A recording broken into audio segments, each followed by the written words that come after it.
Hi guys, happy to see you. Happy to see you.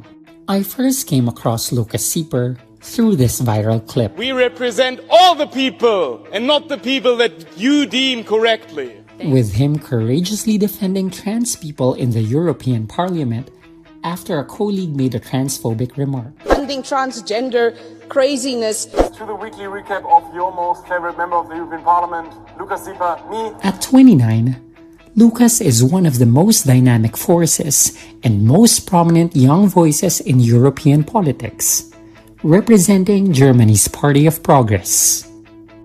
And last year, I had the privilege of meeting him in the European Parliament in Brussels, asking him, can young people lead?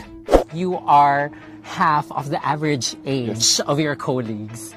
How's the power dynamics? It's difficult because you face somewhat age discrimination. They don't take you as serious. How did you feel when you heard of those words coming from your colleague? First of all, it's just wrong. Calling transgender people crazy or talking about transgender craziness, that's just a derogative term. I believe in equality. I believe in freedom of being who you are. And we are only as free in society as the most vulnerable around us. And 304 days in the parliament, my question is, where's the mustache? What happened?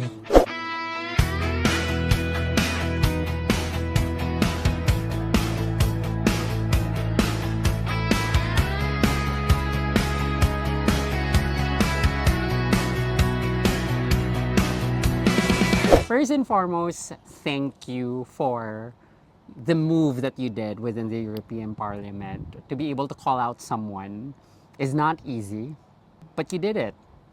I think it's very important to not let things like this slide, you know. We are seeing a culture of very hateful speeches in the European Parliament from some colleagues. And I think the more you just let them do it without intervening, the stronger they get and the more self-confidence grows in this very toxic behavior. So you have to fight back every time. What was the motivation during that time? How did you feel when you heard of those words coming from your colleague? So first of all, it's just wrong, right? Calling transgender people crazy or talking about transgender craziness, that's just a derogative term. It's just wrong. And it's also the second motivation is it's explicitly forbidden by the rules of procedure. So we have one rule that I quoted also in my speech. It says that you are not allowed. Of course, you have free speech. Being a member of parliament, your freedom of speech is even stronger because you're a member of parliament. The parliament is there for all opinions in society to be spoken out. But you're not allowed to impose insultive behavior. I cannot go out and call a colleague son of a bitch, right? And so, Well, you can. Yeah, but it's not allowed. Yes, I can, but it's not allowed and it shouldn't be allowed. And also then, I think it was the last term or the term before, the European Parliament added explicitly as an example of insultive behavior in that very paragraph, it says hate speech. Hate speech is forbidden. Hate speech, as we know, means the political hate speech. And so when I heard that, I found it to be my obligation to stand up and fight against this. And also now, in the meantime, in my capacity as a vice president of the LGBTQIA+ intergroup of the European Parliament, I was appointed basically as the one monitoring hate speech within the parliament. So were you elected to it to become the vice president? Not actually, no. That's just you volunteered for it? Yeah, they asked me, and I said yes. So what made you say yes? Two things. So the first thing is I strongly believe in that. I believe in equality. I believe in freedom of being who you are, and we are only as free in society as the most vulnerable around us. And one of the most vulnerable groups in today's society is LGBTQIA+ people. They are persecuted all around the world. They are discriminated in our society. And so I happily took this invitation. And it also, on a political, tactical level, it gave me the power to work in the biggest intergroup of the European Parliament and to take up a leading role there. So I found it to be a way to use the potential that I have with my mandate in a way that benefits my deep wish for an equal society. Thank you for that. And 304 days in the parliament. Yes. How has it been for you? Oh, it was a rush of emotions, I would say. In the very beginning, we were a bit of a surprise election because I'm coming from the Party of Progress. We were only founded 5 years ago. The European Union election was the first time where we were on the ballot in all of Germany. And we had 20 active members at that time. And you're all friends. In the beginning. Now it's developed into working friends, of course, but now we have people from all around Germany. And for the European election, we had the budget of 2,500 euros for the whole campaign, but we got 250,000 votes. And I was elected as a member of parliament. So at the very beginning, it was overwhelming on all levels. Also personally, because I moved to Brussels away from my partner, away from my friends, my family, and my old life.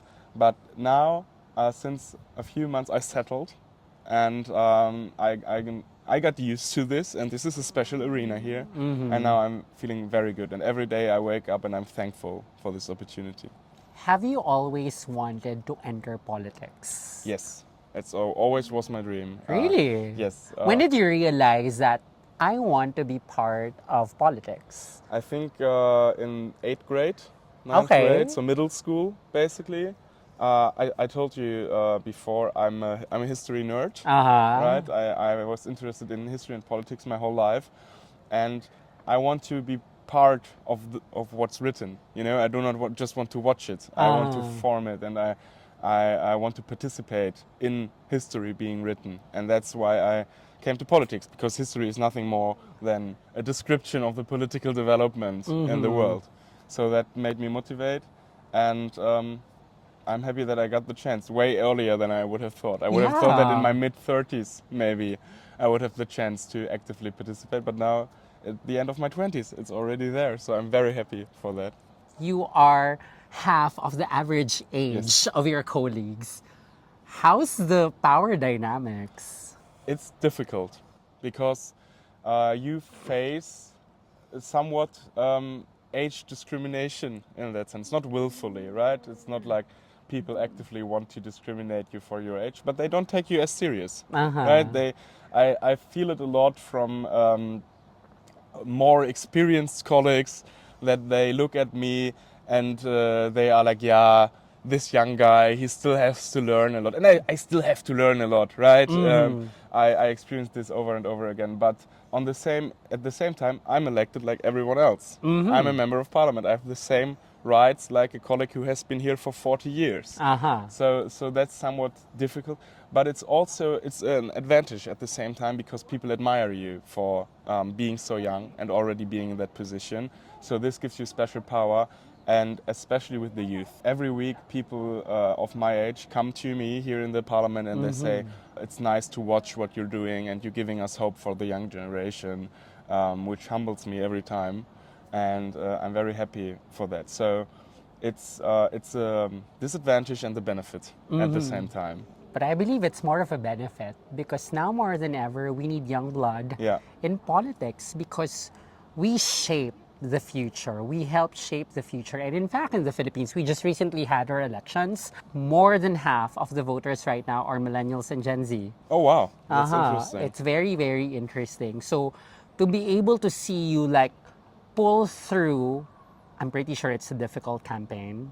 Oh, yeah. How is it? It asks a lot of me. So I have a lot of working hours, 90 to 100 hours a week that I do.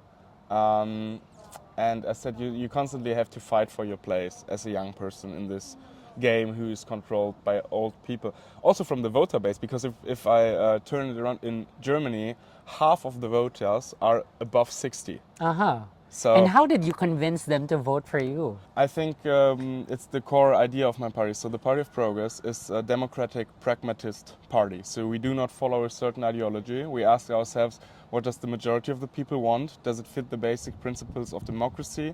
And does it make sense from a science point of view?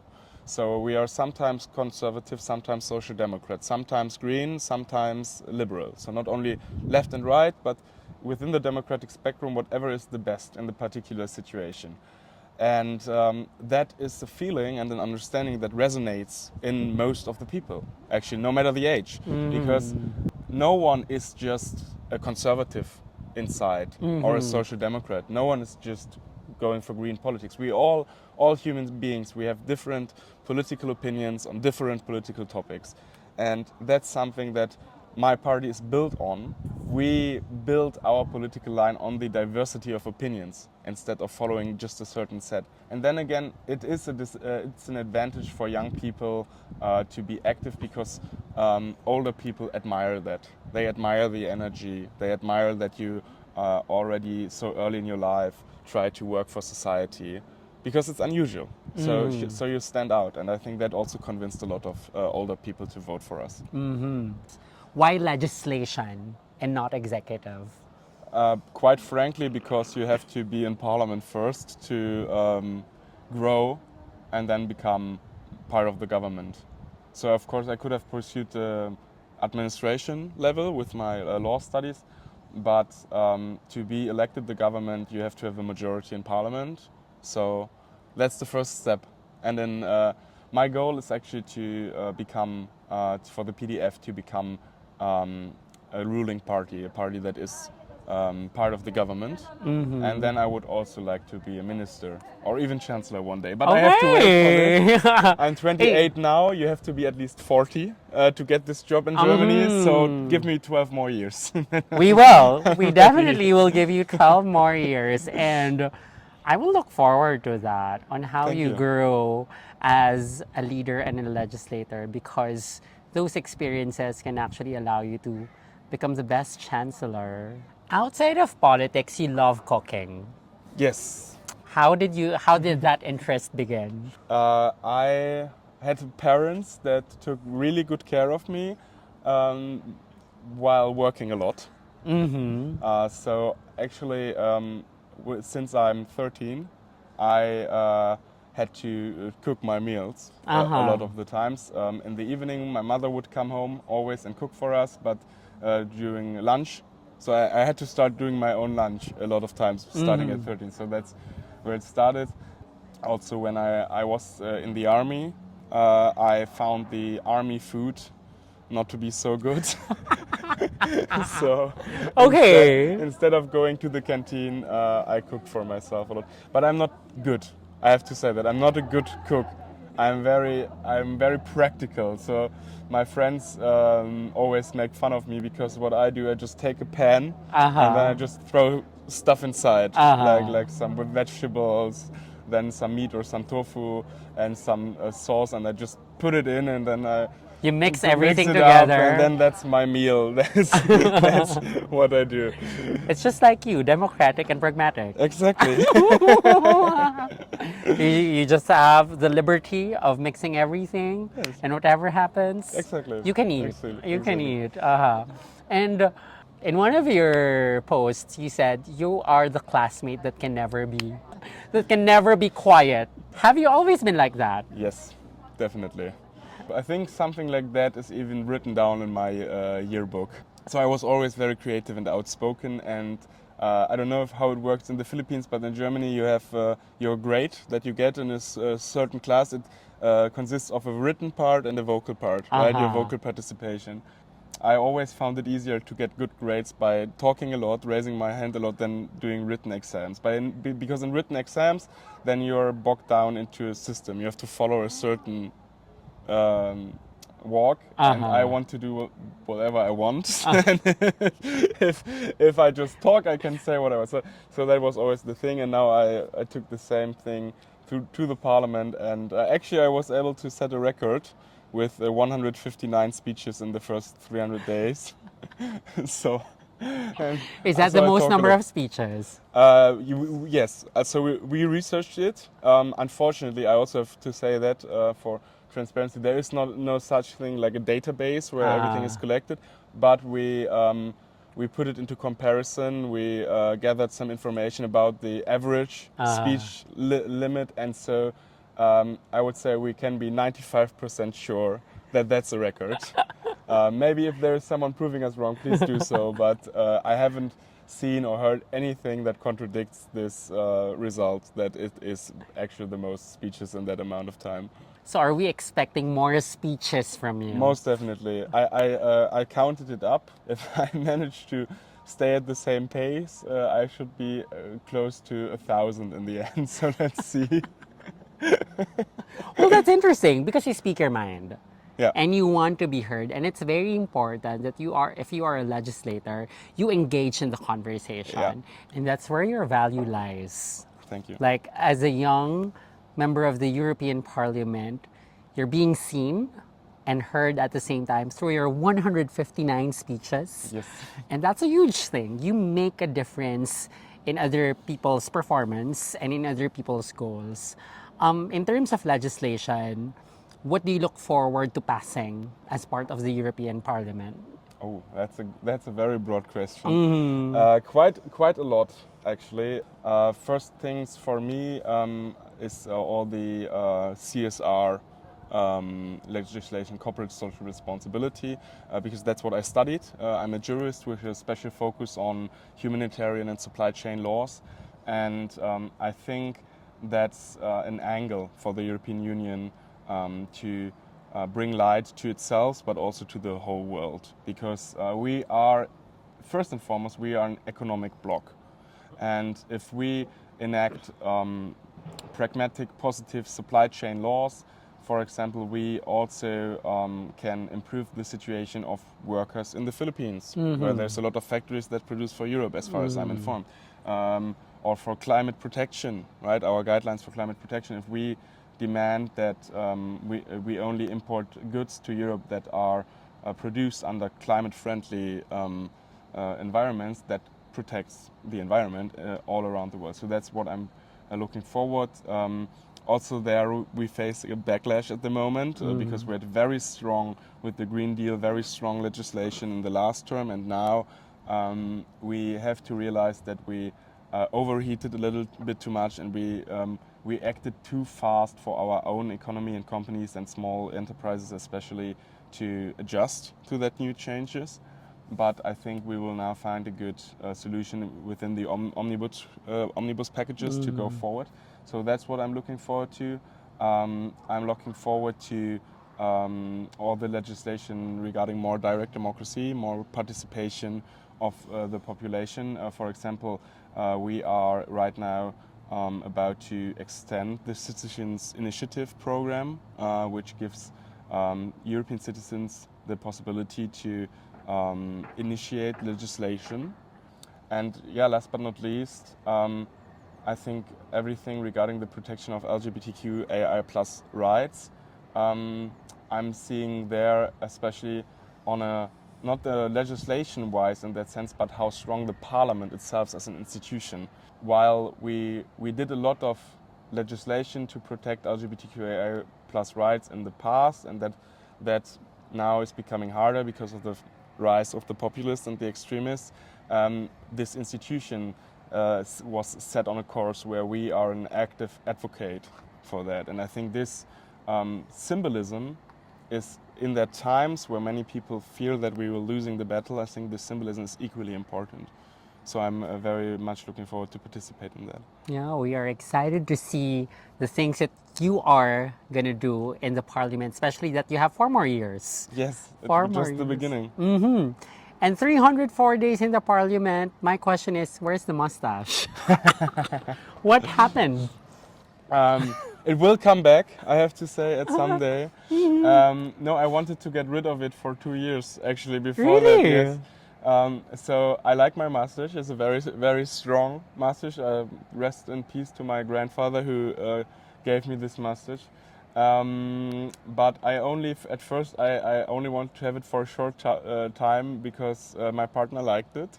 Then I realized that it's a good way to present myself in the election campaign on social media, because it's a statement. It's a fashion statement, right? It shows that you are young and progressive and you stand out. But now everyone knows me in the parliament, and now put it off, because then you have to stay talk of the town.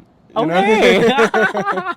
So has that been the talk of the town? You're removing your mustache. Yes, actually, yes. So okay. Till today, many colleagues approached me on it. As soon as people stop asking where the mustache went, and then get settled with this appearance, then it will come appear back again.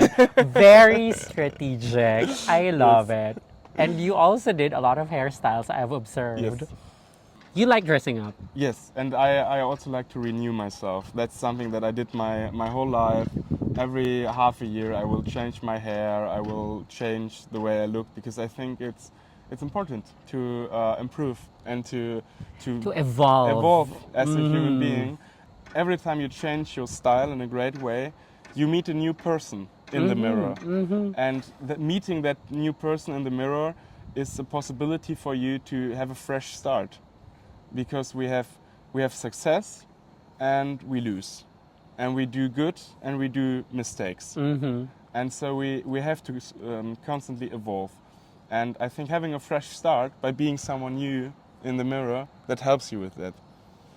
So are we expecting a new look in the coming days, weeks, months? I would say after the summer break in August.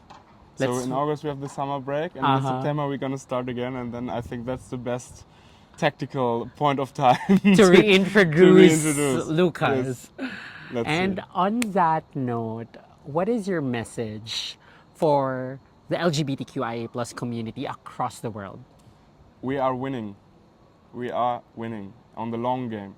On the short term it looks like we are losing, but actually we are winning, and you should never forget that.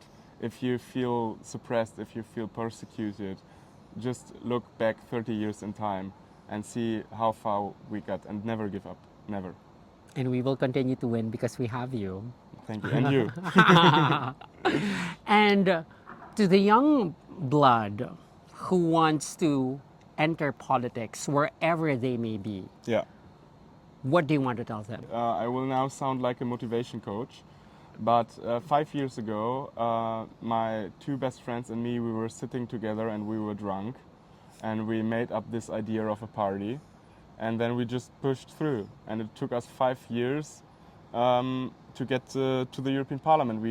We didn't have any money, we didn't have connections, we were a very small group of people, but we managed to push through just because every day we followed our goal and we had good people around us. So if you want to go into politics, just do it. Just set your goal, define an idea, collect a good group of friends or people, and you can do it within the PDF, the Party of Progress, of course. And maybe with a bit of alcohol. Also that, yes. It brings you to places. Well, thank you very much. Thank you. I appreciate you, and I hope we can be friends. I think so. Yay!